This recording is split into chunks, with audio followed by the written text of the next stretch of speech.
Bonsoir Ange. Bonsoir Thérèse. Comment vas-tu aujourd'hui? Par la grâce du Seigneur Jésus-Christ, ça va et toi-même? Je vais bien par la grâce Seigneur Jésus-Christ, merci. Peux-tu, Ange, nous expliquer pourquoi certains croient et d'autres ne croient pas?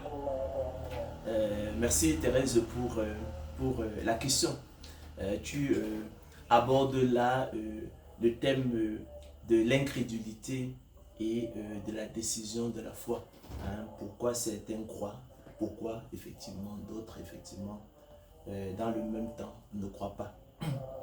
Euh, la Bible en fait nous donne la réponse à la dite question, notamment dans le récit de l'entretien de Paul avec les Juifs au cours de son séjour de 2 à 3 ans à Rome, lorsqu'il en avait appelé effectivement à César. Et puis le Seigneur Jésus-Christ effectivement nous donne également des explications dans l'évangile selon Jean, qui rapporte effectivement la scène de l'abandon des disciples. Alors tu l'as dit, pourquoi certains croient, pourquoi certains ne croient pas. Alors on va commencer par la première question, ou du moins la première partie de la question, pourquoi certains ne croient pas. En fait, l'homme ne croit pas pour la simple raison effectivement qu'il est spirituellement mort. En fait, c'est la raison.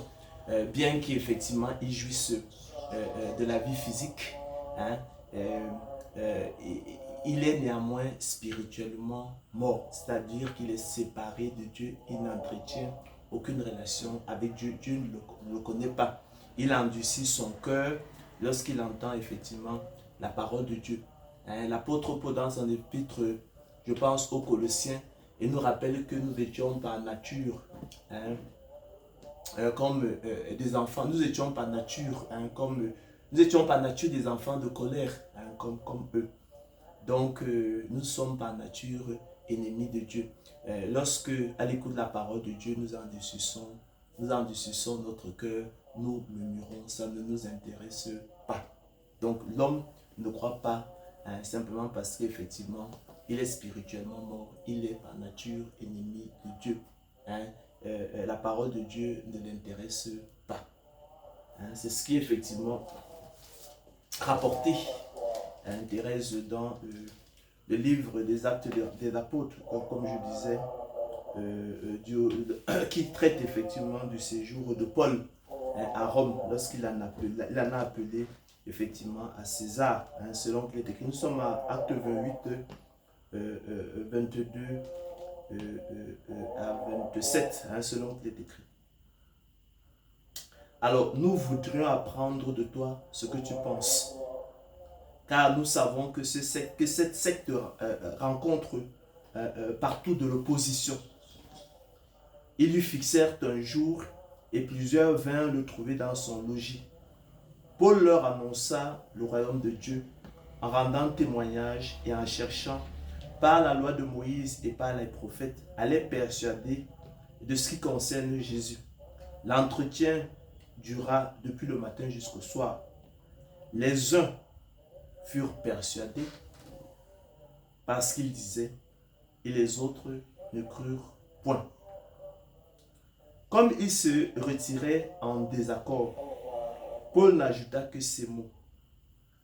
C'est avec raison que le Saint-Esprit, parlant à vos pères par le prophète Ésaïe, a dit, va vers ce peuple et dis, vous entendrez de vos oreilles et vous ne comprendrez point. Vous regarderez de vos yeux et vous ne verrez point. Car le cœur de ce peuple est devenu insensible.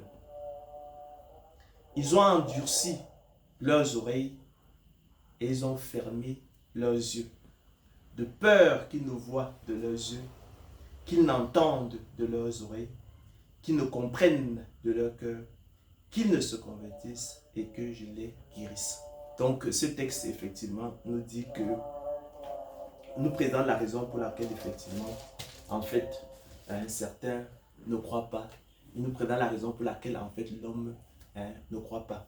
Il a un cœur de pierre, il endurcit son cœur à l'écoute de la parole de Dieu. Vous vous souvenez que le roi David, dans une exhortation, écrivait encore, aujourd'hui vous entendez sa voix n'endurcissez pas vos cœurs.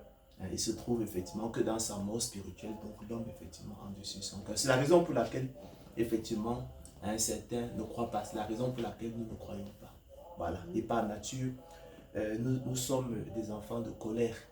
Nous sommes par nature des enfants de colère, comme le monde.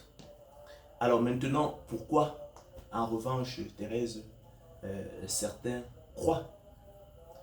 Cette réponse-là, nous l'avons également, nous est donnée effectivement dans la parole de Dieu, notamment par la bouche du Seigneur Jésus-Christ, qui nous rappelle en fait que si certains croient, c'est simplement par la grâce de Dieu, par la pitié de Dieu. Il se trouve que Dieu a leur fait le don de la foi. C'est ce qu'il dira en expliquant aux Juifs qui murmuraient parce qu'il murmurait contre lui, parce qu'il avait dit qu'il était descendu du ciel. Eux qui s'exclamaient en disant, n'est-ce pas là Jésus, le fils de Joseph, lui dont nous connaissons le Père et la Mère, comment dit-il qu'il est descendu du ciel? Le Seigneur Christ leur fit cette réponse, ne murmurez pas entre vous. Nul ne peut venir à moi si le Père qui m'a envoyé ne l'attire, et je le ressusciterai au dernier jour. Nul ne peut venir à moi si cela ne lui a été donné par le Père. Donc, à moins que le Père nous attire efficacement à lui, à moins que le Père ne nous fasse le don de la foi, nous ne pourrions croire, nous saurions croire au Seigneur Jésus-Christ. Donc, c'est lui qui, par le moyen du don de la foi, nous attire effectivement, nous attire à lui, nous rend attentifs à l'annonce de la parole de Dieu et c'est par là que nous pouvons croire en lui. Donc je vais proposer, Thérèse, je vais nous proposer effectivement, certes on reste dans l'épître, l'évangile selon Jean, mais on va aller plutôt dans la parole, dans la partie qui traite de l'abandon des disciples. Et nous sommes là en Jean 6, 60 à 67, selon les écrits. Alors, plusieurs de ses disciples, après l'avoir entendu dire, cette parole est dure, qui peut l'écouter? Jésus, sachant en lui-même que ses disciples murmuraient à ce sujet, dit, cela vous scandalise-t-il? Et si vous voyez le Fils de l'homme monter là où il était auparavant, c'est l'esprit qui vivifie, la chair ne sert de rien. Les paroles que je vous ai dites sont esprit et vie. Mais il en est parmi vous quelques-uns qui ne croient point. Car Jésus savait dès le commencement qui étaient ceux qui ne croyaient point et qui était celui qui le livrerait. Et il ajouta, c'est pourquoi je vous ai dit que nul ne peut venir à moi si cela ne lui a été donné par le Père.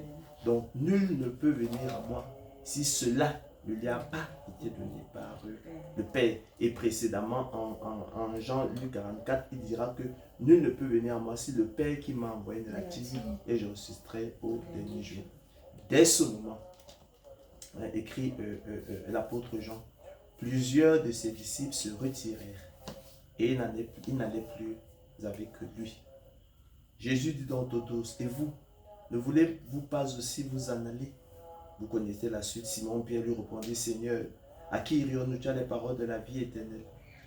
Et nous avons cru et nous avons connu que tu es le Christ, le Saint de Dieu. Donc vous voyez que là, effectivement, les disciples l'abandonnent. On nous dit effectivement que on nous parle effectivement, le texte nous parle de l'incrédulité de quelques-uns, selon qu'il est écrit, mais il en est parmi vous quelques-uns qui ne croient point. Hein? Ça sont les propos de Jésus. Mais il en est parmi vous quelques-uns qui ne croient point. Hein? Car Jésus savait dès le commencement qui étaient ceux qui ne croyaient point et qui était celui qui le livrait. Mais il en est parmi vous quelques-uns qui ne croient point. Pourquoi ne croyait-il point, Thérèse? Hein? Et la réponse nous est donnée effectivement dans la suite, dans le verset suivant, hein, en Jean 6, 65, selon qu'il est écrit, et il ajouta, c'est pourquoi je vous ai dit que nul ne peut venir à moi si cela ne lui a été donné par le Père. Hein? Donc, nul ne peut venir à moi si cela ne lui a pas été donné par le Père. Donc, l'apôtre Jean insiste ici sur l'origine en fait de la foi, qui est un don de Dieu. Hein, selon que vous a été fait la grâce par rapport à Christ de croire en lui, vous a été fait le privilège par rapport à Christ de croire en lui. À moins que Dieu ne fasse le don de la foi à l'homme, l'homme effectivement demeurerait dans sa mort spirituelle. Maintenant, j'imagine nos téléspectateurs, nos auditeurs pourraient se poser une autre question. Sur la base de quoi? Sur quoi Dieu se fonde-t-il donc pour faire le don de la foi? Est-ce sur la base effectivement des mérites des uns et des mérites des autres? Non, nous dirons là également que non. C'est selon le bon plaisir de la volonté de Dieu. Selon que l'écrit, c'est par grâce que vous êtes sauvés par le moyen de la foi. Et cela ne vient pas de vous, c'est le don de Dieu. Donc, il le fait selon le bon plaisir, de sa volonté, selon son propre dessein. Ça ouvre donc la voie, ça nous permet d'aborder en fait le thème de la prédestination.